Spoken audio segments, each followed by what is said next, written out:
So, Right. Kath, thank you so much for joining me.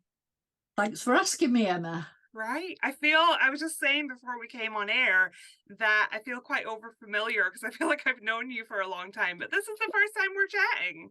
Yeah, well, this is how our condition is, even on the other side of the pond, and we're just Yep, all connected together we are. because of the internet, I which is a love it. fabulous thing. So Yeah. I So, so I first heard about you from Gary Knight, who oh I yes, Gary, yeah, interviewed on the podcast a long time ago, probably like that's 3 years right. ago. Yeah, I And remember. he was like, "Well, you know all about Hope2Sleep and Kath." And I said, "No." So that's when I first discovered you. But since then, I've heard really nice things about you from all sorts of patients. So Yeah. that's good. So why don't Yeah, we start out with your own journey with sleep apnea? yeah. So was there a particular time in your life that you started noticing some symptoms? Did you know anything about sleep apnea? Like, how did that all start out for you? Right. I all started out by my daughter, Katie. Yeah, well, when she was first looking into nursing, of course, she was on Google a lot, like we all do. And I remember one morning when she said to me, "Mum, she shouted from her bedroom, Mum, you've got sleep apnea." I thought, what's she been reading now? Mum, I'm telling you, you've got sleep apnea. Yeah, okay. Oh, thanks, Katie. Okay. Didn't even look at her. 5 years later, I got Oh, diagnosed. wow. And it was very, very lucky for me. Yeah, so what had happened was I was having trouble with my ears. They always seemed to be full. My GP sent me for a referral. Obviously it's the NHS here in Mm. the UK. And so I went for the appointment with Mr. Smith. And when he called me through, he examined, down the back of my throat, my nose and everything about my ears. And then he happened to say to me, "Do you snore?" So I said, "Yes." He said, "Does it bother you?" I went, "No, I'm asleep." So he said, "Ah, right. Well, let me ask you, do you feel very tired during the day?" I said, "Yes, but I'm a very busy music teacher.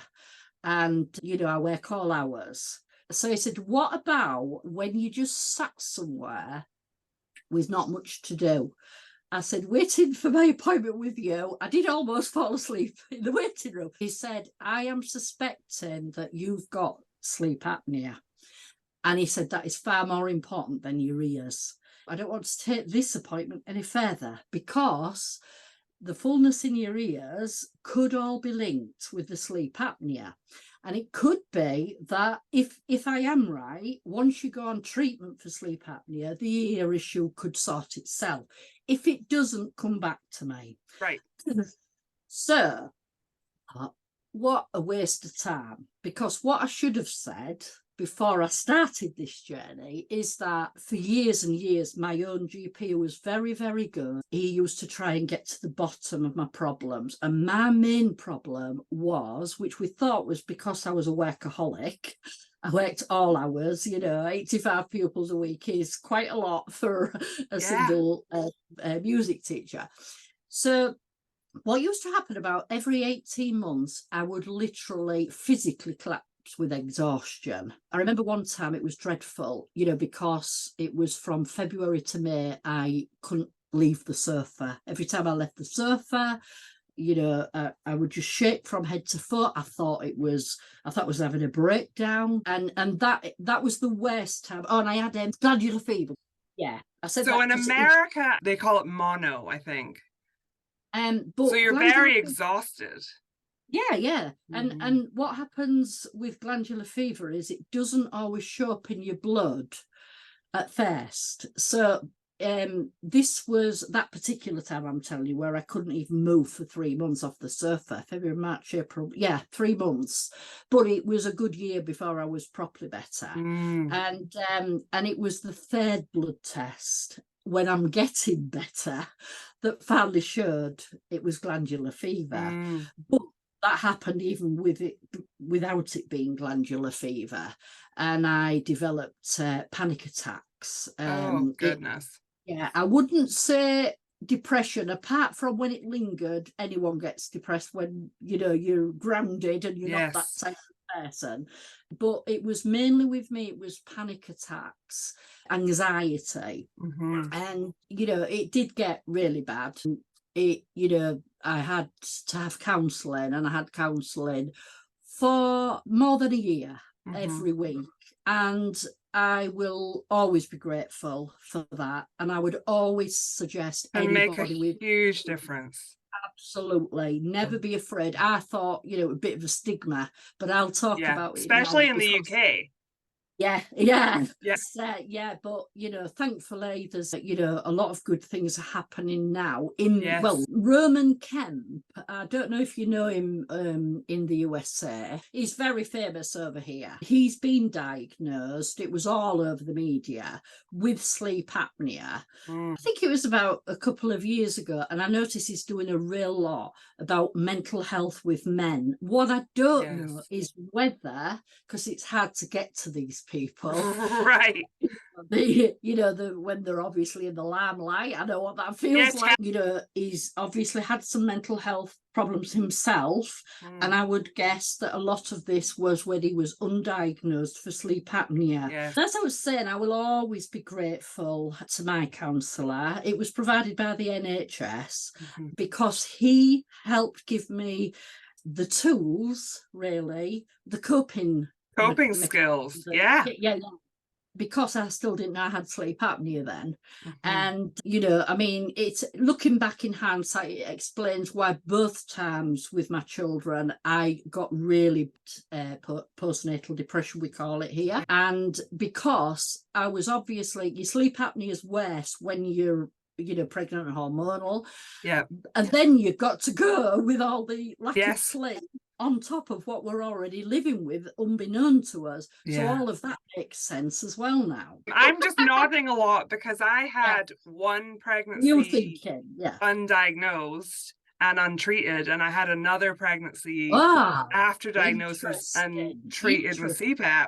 And I mean, you're still dealing with a newborn and disrupted sleep, but you're getting oxygen to your brain, which I think I felt really different between the two different pregnancies. That is ever so interesting, Emma. That is because you have the two comparisons. I don't. So for me, pregnancy and delivery was not a nice experience because it was spoiled by the lack of sleep and how it affected me, definitely. I love my children, but I did enjoy the pregnancy. So I say, my doctor tried, this is what I was saying, my doctor tried to find out what was wrong with me, because there wasn't anything specific in my life to cause all this. And it wasn't in my nature to be like that either, I can relate so much to that, because I remember explaining to the doctor, I'm waking up with my chest pounding, feeling anxious before anything's even happened, before I've had a thought. Which is not normal. No, now that is ever so interesting, and that is important to point out, Emma, because I didn't have that. Right, interesting. Now, you did, and some people, and this is why some people think, oh, it can't be me. Because, so tell us about your experience then. Yeah, because I didn't have any experience of regarding my sleep. And every time I went to my GP, he would say, how's your sleep? And I would say, I can sleep for England. I could sleep forever. I could sleep for 8 hours, 10 hours, 12 hours. But I didn't feel any better for it. But I didn't wake up, like you're saying, with a pounding heart. So that's another thing that puts people off getting a diagnosis. Doesn't have to be like that. Absolutely. And it doesn't. I can count on one hand the amount of times my sleep was disrupted by sleep apnea. Very interesting. Twice I remember jumping out of bed because I had cramp. I didn't wake up choking. So you just didn't think it's anything to do with your sleep? No, and I used to say to my doctor, no, there's nothing wrong with my sleep at all. And so he wasn't on the scent. So it's my GP was fabulous, absolutely fabulous. And he would send me off for, one test after another, test my thyroid. He tested me for diabetes. He went through all the things. And I even at one point were being tested for leukemia. Wow. And this, and every test came up negative, every test. Yeah. And so in my head, I'm thinking, well, I've just got a mental problem, some sort of anxiety. So that makes you worse because you haven't got a reason for it. Right. I bounced back because the GP would put me on antidepressants. Yeah. Because his words were, we can either call this mental exhaustion or ME. This is going back a long time. They know a lot more about ME, but they didn't back then. So he said, there isn't anything I can do to help with ME, but if we call it mental exhaustion, we'll put you on some antidepressants. And those antidepressants did work. Now, eventually. So I was on and off. This is how I went. Same. Fair play to my doctors over the years, but I'm one of those patients where I went on antidepressants, felt better, came off antidepressants, felt worse, went on antidepressants, all of that. So, and I think it's one of those things that's super personal. Like for me, I have felt so much better being on antidepressants and doing the counseling therapy one-on-one with somebody. And that's what's worked for me. So, I kind of like to talk about it. Important to talk about it. Yeah. But I've got another theory, Emma. So, example, the very first antidepressant I was put on was called amitriptyline. Now, they use amitriptyline for pain as well. Now, if you look up amitriptyline, do you know what it does? I've never heard of that drug. Yeah, it is quite a popular one. I think you will know it there, but it's an don't forget I'm going back here. Old-fashioned antidepressants they used because it helps with pain as well. So look up those type of antidepressants, what they do. They limit REM sleep. So they're reducing your REM sleep. What does a reduction in REM sleep do? Gives you less apneas. Because you're not going into REM. Right. So that is another theory why it's not brilliant sleep, because we all need REM sleep, as we know. But it will have lessened the apneas. If you think of course, about you knew nothing about. Oh no, this is all in hindsight. This is but all you started to feel a bit better once you got on it. And then I'd go back, and then I'd go. You see, I am a workaholic, so I'd go full pelt into it, never learn my lesson, and then it would happen again. And it was usually about every 18 months. Yeah, that's basically my 20s too. Really, we're kind of twins. Yeah, definitely. And anyways, I wanted my ears sorting, but I'd better humour Mr. Smith. Yeah. So off I went. He sent you for a sleep study. So he referred me to a chest physician in, our city who deals with sleep apnea. Right. So I went off to him and he had a word with me and he said, yeah, listening to what Mr. Smith said, I do think we need to test you. So off I went to the sleep clinic. In lab overnight? No, not here. That is not common over here. Okay, interesting. Very few sleep labs, Okay. Some of the bigger hospitals, it was, full kit, and wired up, but I had to put it on at home. Home sleep test, but it had the cannula but all the whole works. Yeah. The whole works, chest belt, everything. Yeah. So anyway, I did that. And I'll tell you what I don't like. They go, what time do you go to bed? Well, I've always been a night owl. So I thought, well, I'll be good and I'll say 12, which was usually about 1. Right. At the time. Anyway, but I don't like being told when I have to go to bed. But because this recording was coming on, I went to bed. And of course, then you're supposed to sleep. So I couldn't fall asleep. So I thought, well, they won't get much from that. So it was just one night. And then I had to take the equipment back the next day. So I said, I don't think it was very successful because I didn't sleep as good as I usually do. So she said, it's okay because we don't expect that you'll have sleep apnea anyway. This is going back I can't remember how many. Because you're a woman, or did they? Because I am obese. Right. You know, you're not because back obese then, and you're a no, woman. no, Right. no.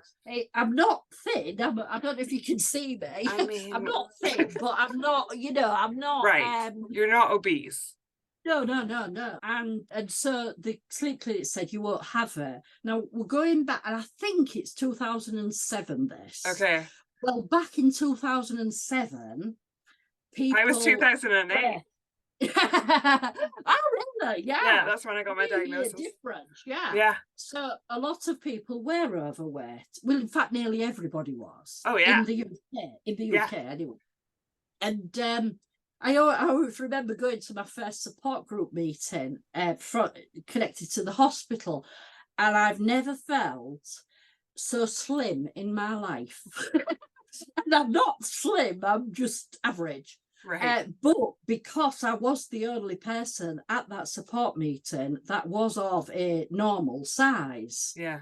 So, you know, and so the clinic said, don't worry about it because we don't expect you'll have it. But we had to do the study because the consultant asked us to. Yes. So then I get a letter in the post and to go and see the consultant. So my husband said, do you want me to come with you? I went, no, it'll just be to tell me I haven't got it. It'll send me back to Mr. Smith. You're fully expecting to just be like, this is a waste of time. Can you fix my ears? Absolutely, yeah. So I got off of Tootles to the, you know, to my appointment. And so I goes in and he said, yeah, well, all right. So I said, what do you mean? He said, yes, you have. You've got sleep apnea. I went, no, I haven't. I can't have. He said, oh, yes, you have. I said, well, it must be mild. He said, oh, no. He said, it's severe. He said, it showed us that you were stopping breathing 32 times an hour. So I went, I think you've got the wrong patient. So I was right in denial. Yeah. And so said it was paper notes then, it wasn't on the computer. Yeah. So he sent the notes round and he said, could you just check those details? Is that you of that address? So I went, well, it is. He said, we haven't got it wrong. You've got severe obstructive sleep apnea. So I went, well, and at that point, did you know anything about, so your daughter said 5 years before, I think you have sleep apnea, and he's sending you for testing. Did you know anything about it? Or absolutely not, because in my head, my daughter was talking a load of rubbish because she'd read something silly on Google. Right. I knew that it involved snoring, but that was the only thing. I honestly didn't expect it would be sleep apnea. And not severe either. And anyway, so I was in a bit of denial there. And he said to me, so I said to him, right, okay, if you're telling me, he was explaining how sleep deprived I am and all this. I said, if you're telling me I'm so sleep deprived and I've got severe sleep apnea, can you tell me why I'm a night owl and go to bed too late, usually about 1 o'clock in the morning? Yeah. So he went, yes, it's simple. So I went, what do you mean? He said, because subconsciously, you know, your bed is a dangerous place. Well, that really shook me up. It really did. I thought, flipping. You know, so I was absolutely in shock. And then I came home and did more Googling myself. And I saw these horrendous pictures of I remember, I can picture the image now. And it was a man with this great big tube coming, you know, out of this horrendous big mask, because that's what they were like then. Yeah. And all I thought was Elephant Man. I just thought, gosh, surely not. Right. They're not expecting me to wear that. So then how it put it in perspective, because at that time, it was not well known about. Yeah. It probably was a lot more in America. But it wasn't. I don't know. Yeah, I don't think so. Like, because I was diagnosed in 2008, and that's part of why I started a podcast and everything, because I just never came across, like, all of my doctors were really surprised that I had sleep apnea as a woman. And, you know, like you were saying, like an average weight. So I feel like things are changing a lot now, but back then, not so much. So, but it's, you know, it was rare. I felt a bit of a freak, if you like, because I had this rare condition And obviously we know it's not now. There's 8 million of it in the UK alone. But you didn't have any friends or family members using CPAP or talking about it or any of that. Absolutely. I was the same. And as I'm on your podcast, I would like to thank every American who came to my help, Dr. Park, Kimberly Turner. Yeah. There's lots of them who helped me because there was no help here in the UK. Yeah. There was no support, back then. And it was my American friends, who I obviously became friends with, who helped me, because the next part of my story is that I told my dad. He said, "What is this sleep apnea then?" So I explained what it was and about how you snore. Not everybody snores, but the most common is in a snorer, and how you would snore and then jump, or, He went, "Crumbs, your mum had it." I went, "Are you sure?" He said, "Yeah. Well, I remember myself. My mum was a horrendous snorer. And she was so bad, it used to vibrate the radiator in my bedroom as a child. And then the noises she made, it wasn't just snoring, it was grunting and everything. Yeah. And all of a sudden, the noise would stop. So I thought, "Oh, I can go to sleep now." So I would just be on the verge of sleep and she'd start again. So I knew without a doubt. Well, my mum had that sudden heart attack, fatal heart attack, at age 49. Oh, bless her. And if only we knew. So sorry for your loss. That's terrible. It's one of those things, we couldn't have changed things because we're going back a long time. She's been gone about 35 years. What would they have done back then? CPAP was barely here. Yeah. And it certainly wasn't like it is today. Yes. My mum was claustrophobic, again, another sign of people with sleep apnea, not for me, but for many. She would never have coped, back then with the horrendous big bubble mask. It's just one of those things. I don't feel bitter because life has moved on. I'm sad. So glad you got your diagnosis, though. But that was why I knew I needed to cope with this treatment no matter what, because my son Alex, he was only about 8, I think, at the time. I had quite a big gap because the pregnancies weren't good ones for me. 9-year gap. And so I knew I had to treat this no matter what, because nowhere did I want history repeating itself. My mum died when my daughter was a babe. She was barely 1. She just learned to say grandma. And then my mum was no more. It was a sudden heart attack, no second chances. And I was frightened then, because I thought, whatever it takes, I've got to make this work. Because otherwise history might repeat itself. And that is why I was desperate, absolutely desperate to, get this treated. So the doctor that gave you the diagnosis, so how does it work in the UK? Are they then referring you to somebody who gives you the treatment option, or how does that work? Well, it all works within the NHS. So together with people talking to each other, which is amazing. Well, not quite amazing. We've got a lot of problems. So what happened, the chest physician at the time, you've got to bear in mind, sleep apnea wasn't as common as it was now. So he was a chest physician dealing with, sadly, giving people cancer diagnoses before me, literally as I was waiting to see him for my sleep apnea diagnosis.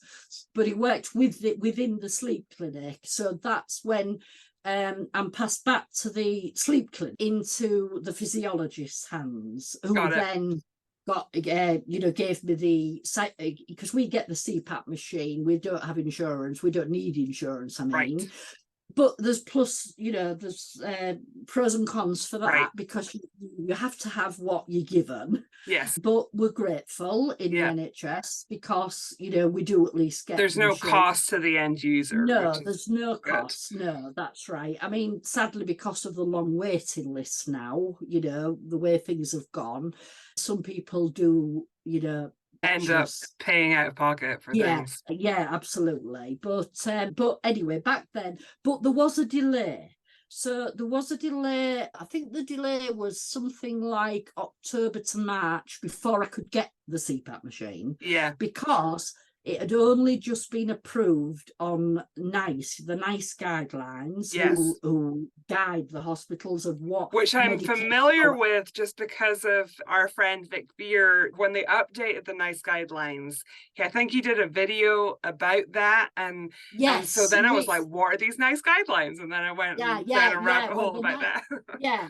Well, the NICE guidelines, we were stakeholders in at the charity that I run, the Hope2Sleep charity, and we helped with those NICE guidelines because the problem was not everyone was getting treated. Yeah. So a lot of good changes came from the NICE guidelines. Which, and so to explain for people who aren't in the UK or maybe haven't heard of that, my understanding of those guidelines is that the person who is seeing the patients can use those when they're looking at treatment options, and it kind of helps them.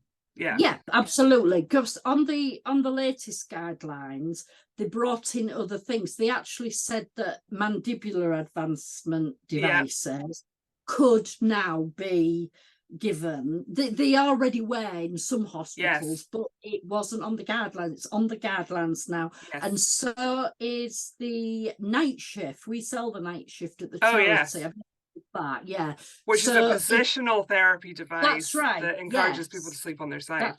That's right, and things like the neuromuscular stimulation that could be looked at. So that, I mean, it's still very early because not a lot of them realize those options are there.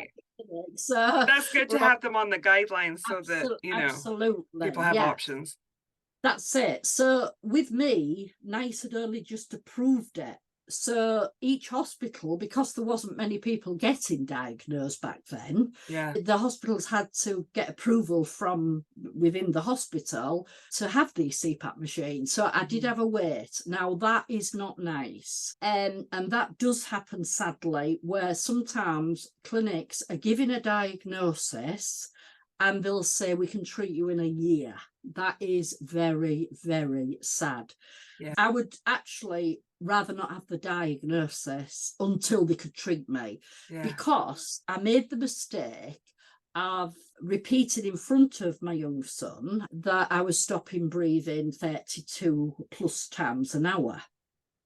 So poor Alex was out of bed all the time, looking at his mum, hovering over me. He said I was like a goldfish, but like that, and he would nudge me. And then I'd, stop. And I might add, my husband just carried on sleeping next to me. And Katie in the other bedroom won't bother. It's like my youngest daughter, I can't remember what she heard. She heard part of me interviewing somebody who had lost a loved one. And after it, she was asking me about, do people die?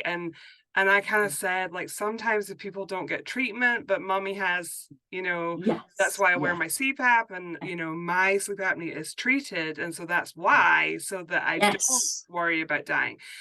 But somehow that stuck with her. And so if I'm like, I don't ever fall asleep without my CPAP on, but even if I'm on the sofa kind of watching a movie and just like half closing my eyes, I know I'm not going to fall asleep, but same thing, I'll open my eyes, she'll be hovering over me like, are you going to bed? Do you need to put your CPAP on? Absolutely. I mean, before I was diagnosed, before I was on CPAP, those are the times I did fall asleep. I wasn't falling asleep during the day, I was too busy.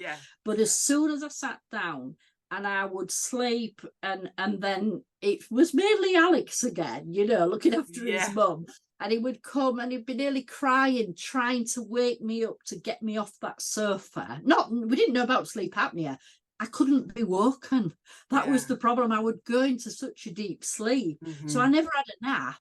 When I fell asleep, it was for hours. So you waited that time, but then you got CPAP? So you said you had to, so tell me about that. So, well, I remember I'll just tell you about my GP. All of a sudden, that's something else. We were talking about this in the group the other day, is that I was always ill with chest infections. I used to get a lot of tonsillitis, pharyngitis, laryngitis. I think you call them all strep throat, is it? Yeah. Yeah, all that. Those are the type of things I ailed. One lot of antibiotics never got me better. The older I got, the more it went on my chest. Somebody said in our support group, I've just found an amazing benefit. She said, I used to always be ill, and I used to always, with chest infections and things, and pneumonia even, needed lots of antibiotics. She said, I've just had a real bad infection and it just went within days. Is that because I'm on CPAP? And I said, that was one of my stories. That was the biggest thing I noticed. And I honestly, since 2007, can count on, again, one hand, how many antibiotics I've had. Literally in real time going, oh my word, me too. Because that's something I haven't really ever thought about. Like, I think I just kind of thought I'd somehow grown out of that, but I suppose it does coincide with when I started CPAP. Like, I used to have, I mean, before I had my tonsils out age 19, I had tonsillitis multiple times a year. Yeah. And then during my 20s, I would just like have, colds that wouldn't shift. And I think probably because you're not getting restorative sleep, and so your body just can't get over your immune system's rubbish. Your immunity is rubbish. There's probably a lot other reasons as well. Yeah, for sure. But that's kind of interesting. That's the bit, and the fact that you get in sleep. We all need sleep to heal, whatever we're healing from, mind or body, and we're not getting that, even though we think we are. And it's your immune system. And honestly, that was the biggest thing. So I won't go back to my GP anymore because I didn't need him. Right. And then I can't remember what it was even for. But I walked into his office and he just sat back on his chair and went, well, I'll be damned. So I said, what? He said, the sleep apnea diagnosis. He said, if only we'd have realised, we could have saved the NHS all that money and all them tests you've had over the years. And at the time, he told me that he only had, I think it was 2 or 3, including me, people in the whole of his practice with sleep apnea. My GP was fabulous. Every time I visited him for anything, he would have me in that office for a good 45 minutes, pumping me for knowledge about sleep apnea. And that happens to me too.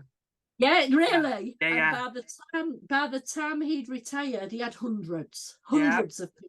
Yeah, because so one of my primary care physicians here, so similar to the GP, she one time said to me, pretty much everything she knows about sleep apnea she's learned from me, just from coming up every time and me telling her stuff that she didn't know. Yeah, no, we are. On different I think partly because we're both chatters. Yeah, as well. Yeah, that's true. And I'm very inquisitive as well. Yeah, you went in with this mindset, I'm going to make this work no matter what, and you didn't want to turn out like your mom and all of that. But like, how did you feel when you actually got the CPAP, like the first kind of week? Did you have I got used to it, or? I got the CPAP machine, and it says in the books, I put it on my face and I went to sleep and I lived happily ever after, except it wasn't true. So of course the masks weren't made for my type of face in them days. The headgear, and you probably remember this, Emma. The headgear. I remember one of them, it went trying to keep the mask on my face. They're much better now. Much better now. But I had one problem after another, and I would chuck the mask. And I'm not a big swearer. I don't swear a lot. I have to be very angry to swear, but believe me, I was very angry in the middle of the night when I could not get them masks to sale, and I've threw them across the bedroom in temper, and then I'd grab another one and I'd try that, because the hospital was great. They gave me loads of masks. That's good.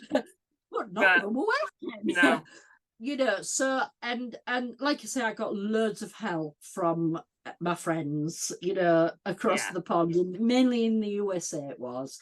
I read lots of resources, and I needed some comfort products. And this is what I used to cut up t-shirts to put a liner on my mask. Yes. I got because I used to wake up with bruises under here. Yeah, my face was all matte. I looked like I'd been in the boxing ring, not bed. Because I really had to tighten these masks so bad that it literally bruised my face. Yeah. And then, we learned about the strap covers we could have.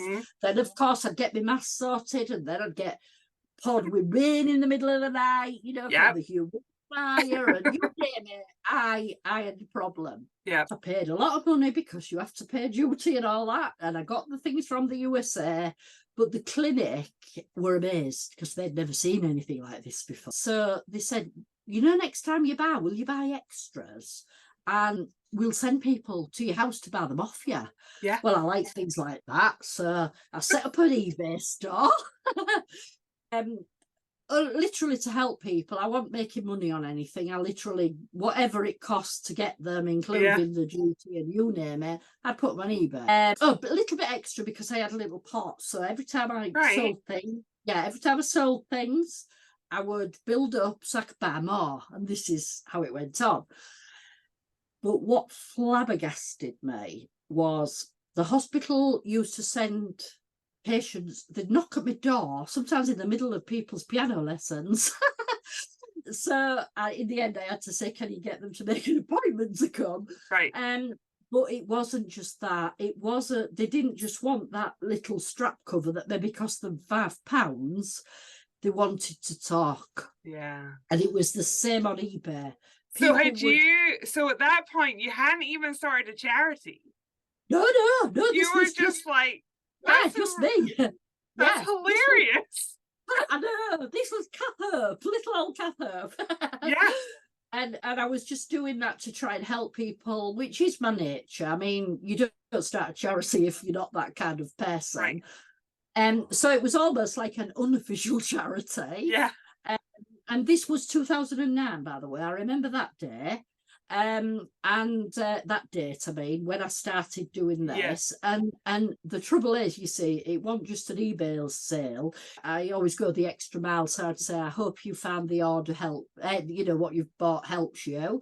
And that's when they'd realise I had sleep apnea too. So then, all these messages through eBay, and I thought, crikey, And that was when I realised the need. It wasn't just the comfort products.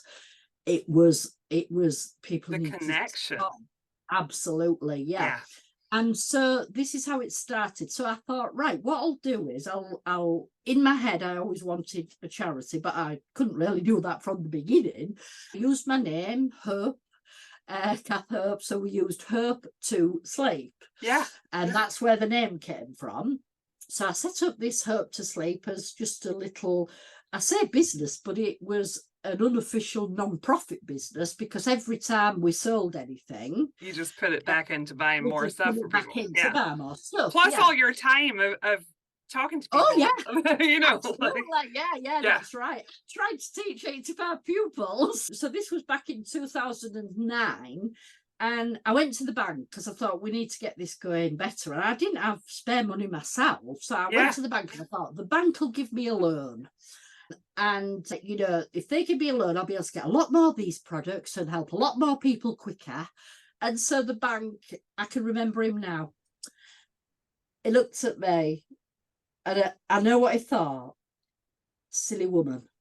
What the heck is she talking about? This sleep apnea. He humoured me. He gave me not as a loan, £1,000. That is all I could get. Well, £1,000 don't buy that much, but it was a little start. But it was something. It was a little start. Yeah.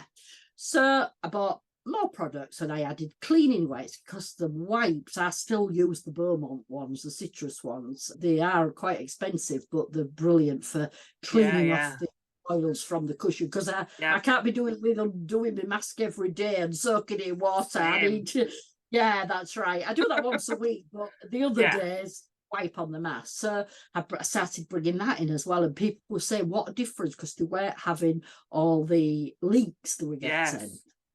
From even with their detergent, I know it's with different sides of the pond. So here it's like Fairy. Fairy is a fabulous product for your pots, but it's not so good for the mask because it leaves a residue behind. Yes. So it looks beautiful and shiny, does your mask cushion, but it's because the residues clung to it, and that means mask leaks. Right. So I added them, and then it moved on to the hose lift, but all the time, you know, it was draining me because there was more and more people building up. Yeah. And eventually, and you're already overdoing it with your piano lessons and your music. Absolutely. Yeah, that's right. And going into the schools, I taught in the schools as well. So what I did was I thought, well, the dream is the charity. My heart does rule my head a little bit.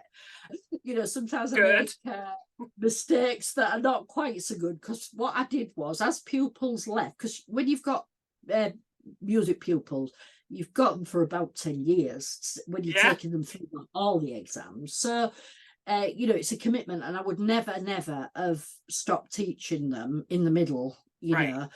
So what would happen is, when they went off to university or music college or what, I didn't replace them. Got it. But of course, then we were struggling even more because the money was down as well. Yeah, so, but that's what I said. What was your husband saying?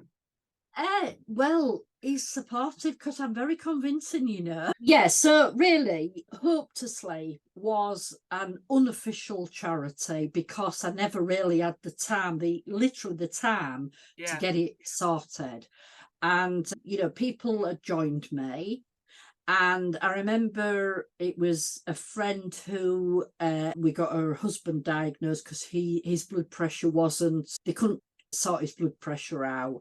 Turns out, the usual story, he was living with untreated sleep apnea, got diagnosed, blood pressure sorted. So Carol helped me, and she said, Kath, you can't go on.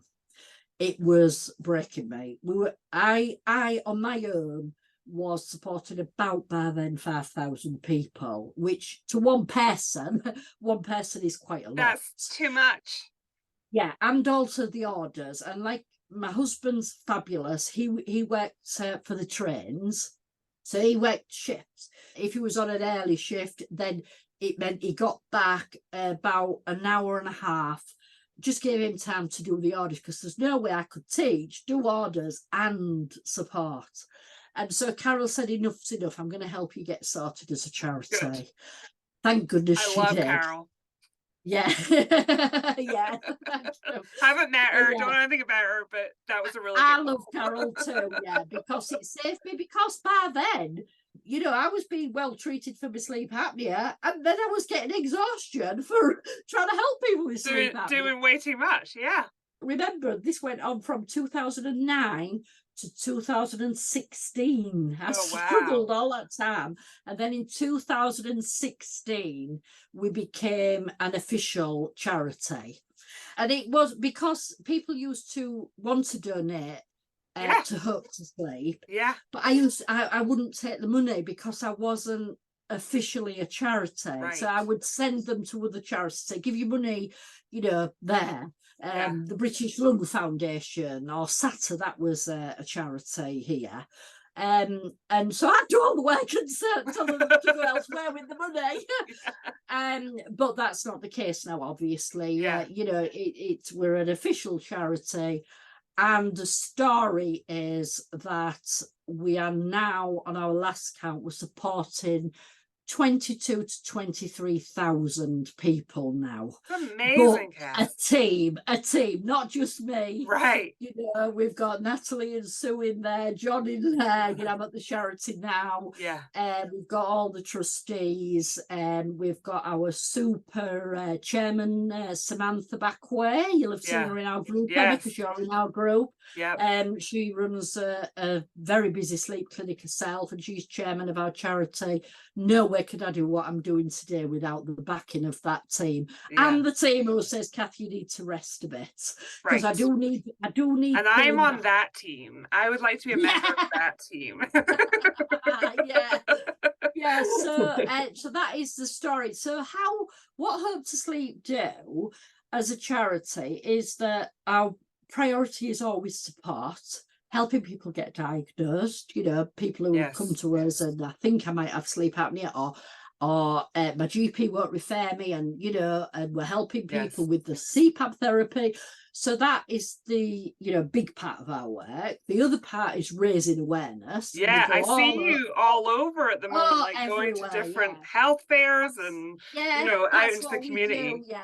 Yeah, Yeah. And we go out into supermarkets. COVID stopped a lot of it, but things are getting better now. yes. We go into supermarkets and we set a stand up and we put a big sign up, do you snore? Or, Yeah, In fact, I think it's behind me. Oh no, it's the other one. It's the other one. It's got all the signs and symptoms of yeah, what sleep apnea could be. And yeah. we're at the charity now. I'm at the charity now, and we have a high street presence. So people walking past see the signs, they come in. I've just read your signs. That's great. So people get diagnosed just by walking past the charity. Yeah, We needed the premises because the charity, before it was charity, well, no, even for the first year of a charity, it was literally taking over our house. I bet. Yeah, products were everywhere. So we needed a place to dispatch the orders. So this is what we do, is that the two biggest things, as I've said, is raising awareness, Yes. Supporting patients. But what we do is we sell products which are just comfort products. Yeah. So all the things that you talked about before, the hose covers, like the strap covers is what I'm trying to think mask of. liners, Yeah. cream. But we do sell masks as well. Yeah. And we sell It's machines. great that you have them all in the one place accessible for people, because I think sometimes, people ask me about these things. We have a ton of different places people can get these. Yeah. But John, he did retire early from the railway. He already did the job from home anyway, unpaid for years. Yes. So he joined when he retired. He took early retirement, and when he did that, he's the main. I mean, there's a whole team of them, but he's sort of in charge of the orders and that's that. Right. And what we do is the orders is what funds the charity. Yeah, that's great. And we get a lot of donations. We obviously go for funding as well. Yeah. Charitable funding. But the good thing for us is that we don't solely rely on that. If we did, we might not be here, because during COVID, there wasn't as much funding around for those 2 years, unless it was specific to COVID. Yeah. So it's almost like we're selling the products that help the patients, and that is the only thing our charity ever charges for. It's literally for, we do sleep studies as well with the consultant. Yeah. So we do sleep studies, a battery rental service, and the products, which is what funds the charity, pays for the the premises that keeps the lights on. Absolutely, yeah. So we can, support ourselves, and that's why a lot of people want to buy from us, because they know they're buying from us to keep us running. Yeah. So it actually works really good.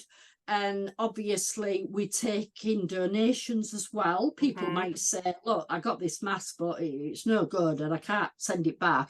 Can I send it to you? We'll clean it up. If anyone's struggling, Perfect. we'll yes. We donate. We don't just sell, we donate as well. So, and it works, and we go for funding. Sometimes people can't afford a sleep study, so we go for funding for that. Yes. And then we might get funding for 20 sleep studies, say. Yeah. And so when the need arises, we'll use that. So it actually really works great.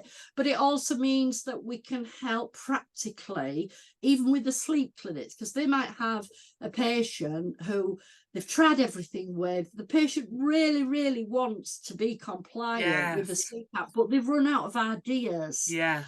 So they might just give us a call. So the clinics will ring up, and it'll just be, say, all they need is a mask liner, that'll sort that. And, it's just something so simple. I often, like, when I talk to doctors, that's one thing that I often talk about is this. I think sometimes people are looking at compliance data in a big, chart, and they're like, why is the compliance so low? But Yeah, when you yeah, spend a lot of time talking to patients, a lot of the people I talk to absolutely want to do well with CPAP. They yeah, just have a problem that they find like they can't find a solution to, yeah, and it's absolutely. insurmountable to them. Yeah, But yeah, then when they get a solution to it, like they're delighted to be as compliant as yeah, possible. Of course, there's going to be patients that don't want to use CPAP, right? But yeah, I think for a yeah. lot of people, it's more overcoming some of these smaller issues that can Yes, become that's right. so annoying. If you have Yeah, yeah, mask irritation, you're getting leaks all the time and you just can't figure yeah, out the leaks, yeah, that can be enough just to yeah. make people give up. So Going, that's great. going, I love what yeah, all that you're doing. going back to what, when we was talking about how did I cope?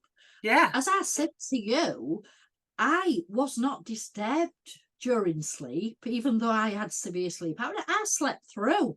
All of a sudden, I've got a CPAP machine and a mask, and I'm waking up every hour, if not more. Yeah. So I was then getting disturbed sleep trying to treat her. Yeah. And this is why, as if patients can find us quicker, which a lot of the sleep clinics give our leaflets out when they give them the Which CPAP is machine, so great. they can Yeah. find us.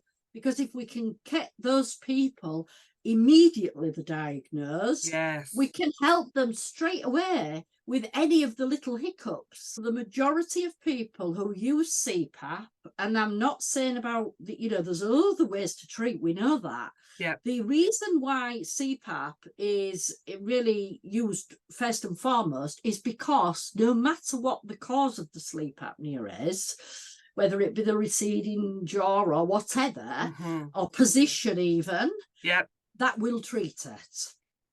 But some of the other things, like I mentioned, And also it treats it tonight.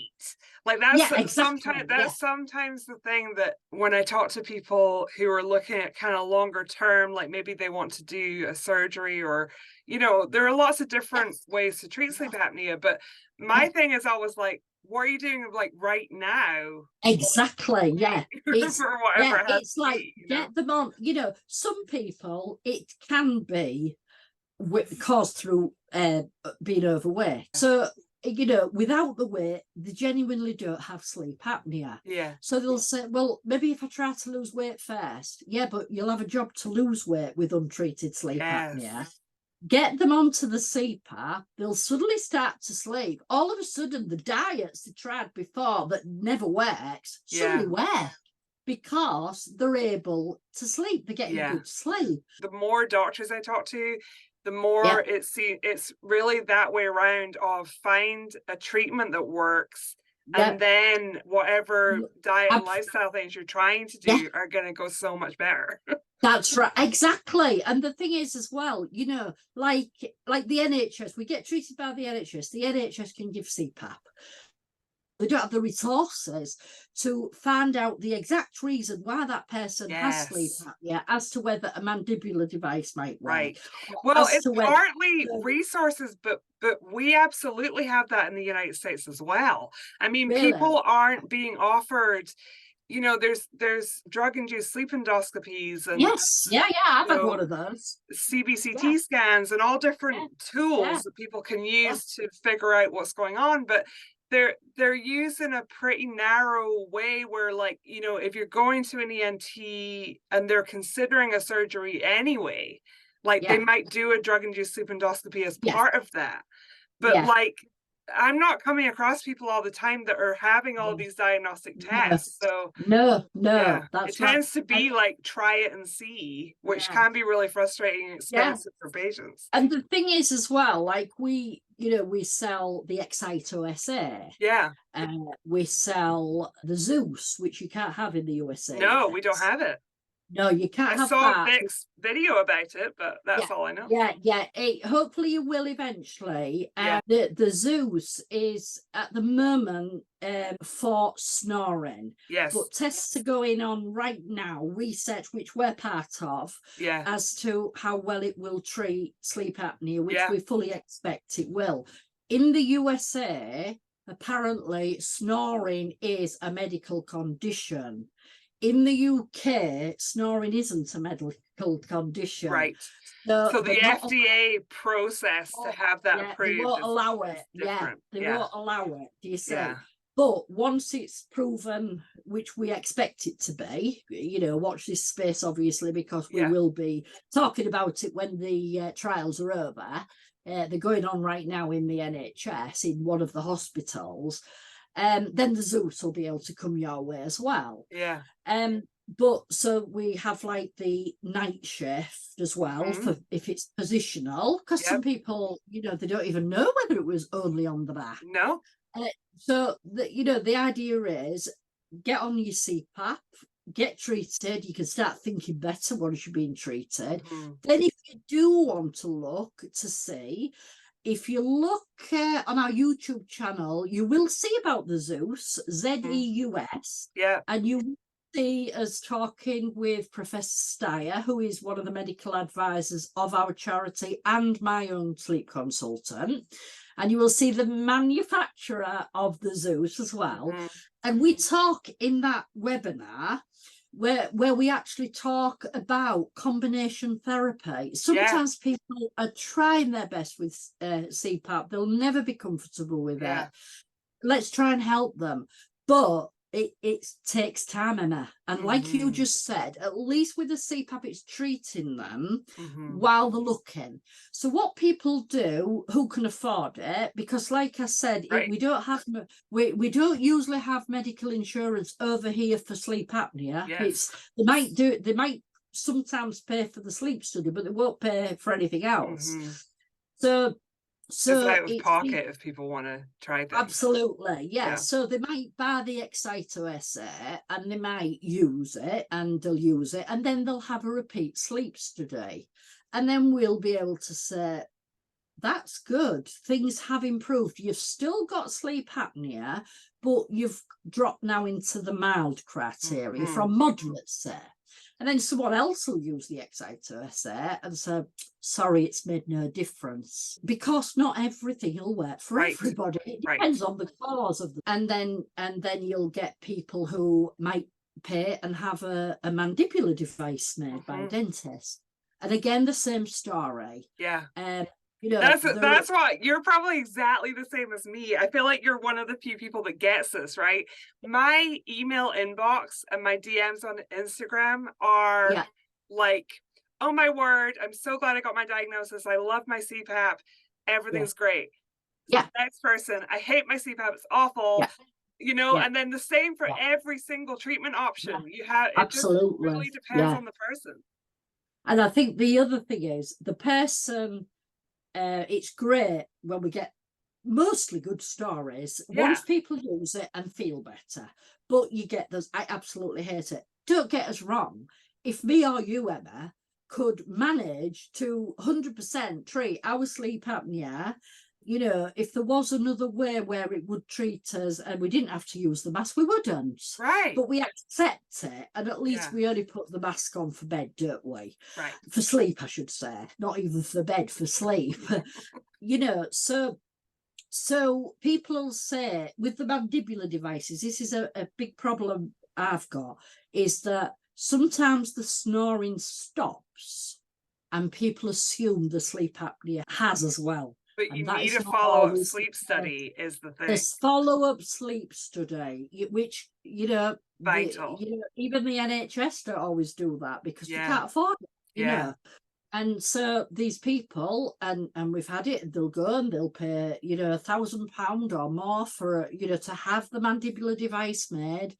And we'll say, oh, that's improved things. But not me personally, the consultant will look at it. It's not me saying that. And the consultant will, you know, compare the last sleep study and they'll say, well, yeah, actually, just have a word with your dentist and see if they can do some adjustment, because it looks like it's improving. Some snoring's still coming through. And so they'll have an adjustment to the mandibular. And then they'll come back and say, yeah, that's great. That's brought you right down. Or sometimes it's not the right treatment on its own. You know, so sometimes you'll work with someone and they've managed to, with a mandibular, mandibular device, they've managed to get from, say, severe to moderate.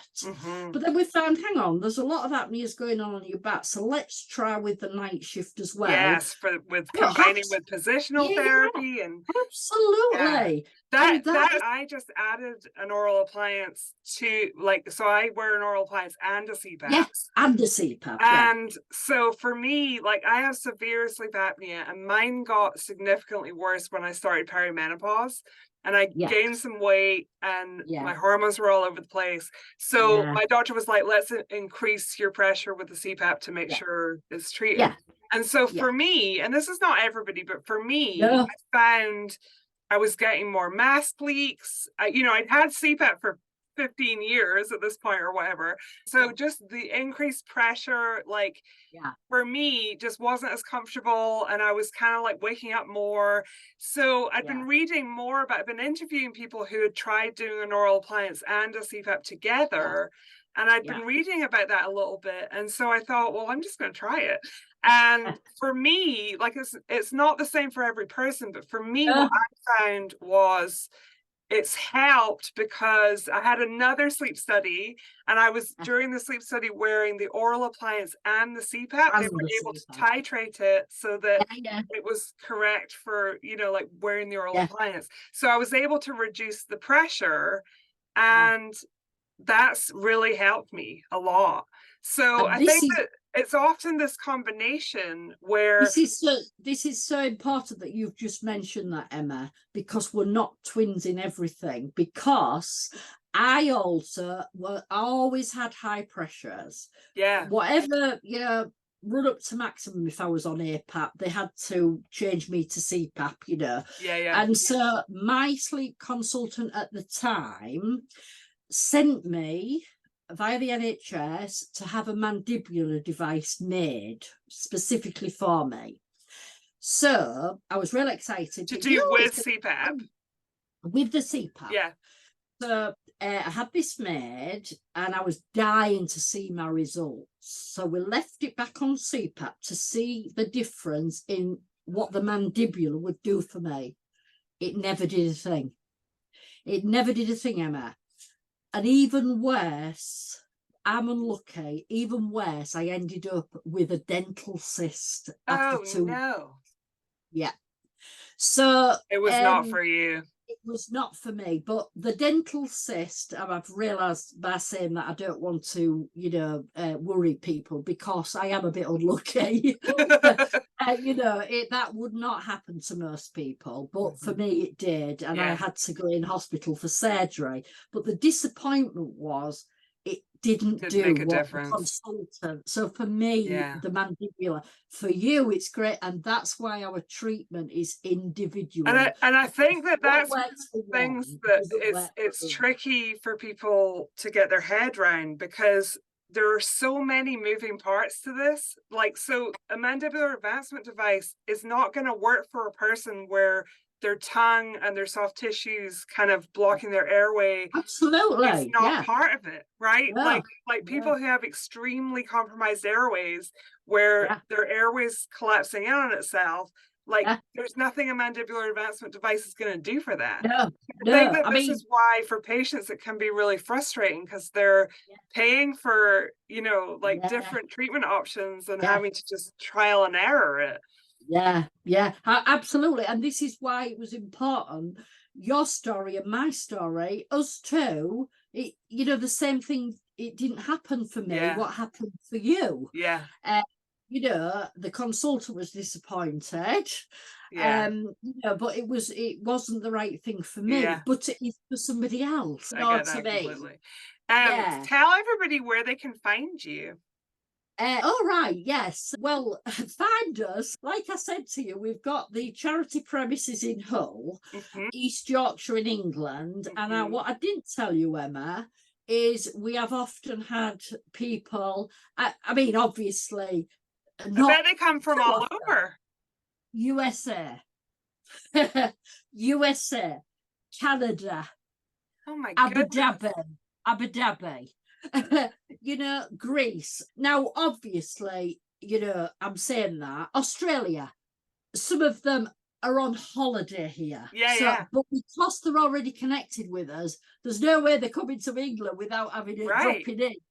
Next time I'm Sometimes in England, I'm gonna rock you up. must come. You must come. We'll have some quality time together, Awesome. Emma. We have people traveling from all over the UK. Another service we do, no obligation mass fittings on our bed. They're laid down with the CPAP Oh, on, perfect. with the Yeah. pressures, and sometimes it'll take us 2 hours to find the right mask. You know, they don't have to buy the mask. And they Sometimes don't the have to right. go through that all for themselves at home That's without the absolutely, support. yeah. Love So that. but we know that not everyone can travel to us, so they can find us online. So the charity is, you'll probably put the link up, Emma. I It's will. I'll put it in the show notes. yeah, Hope2Sleep with a number 2, Hope2Sleep.co.uk. They can find resources to help them. We're still working very hard on a new website, which is going to be a lot better.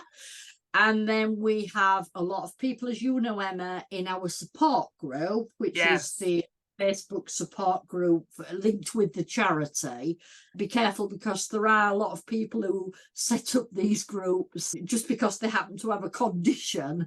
Be very careful, you know, for any health condition. Yeah. Who's running the group, you know, because obviously the advice is very important. It's the correct advice and not medical advice. Right. You know, so we have a lot of these sleep nurses and doctors. You are fabulous on Instagram. I'm not very good on Instagram, Emma. I miss a lot. Which I really feel like I would love to see more of you on Instagram. Yeah, we need to build that up. Yeah, we need to, but that Facebook is my place. You don't have enough hours in the day, so I also think you need a rest. Yeah. You know, you do fabulous work. I've seen the work you do, Emma. Well, thanks, we do. Kath. Yeah, we do a lot of fabulous work on Facebook as well. We're trying to build up more on our YouTube. But I think it's good. Yeah, I saw your YouTube, so that's cool that you're doing that. Which is what we do, and the group that you're going to share a link to, Emma, is a private closed group. Yes. So questions need to be answered to join our group. And we're, you know, the admins work really, really hard to make sure that we don't get those advertisers in and all those other people. They're not welcome. Yeah. We welcome patients, people who support patients. Big V is in our group. He doesn't have a lot of time because he's very busy as a consultant. He also needs a rest. He's another one, but he's there that we can tag if we need it. Yeah, that's great. I just want to say thank you so much for joining me. No problem at all. It's been real nice chatting. Thanks, Emma.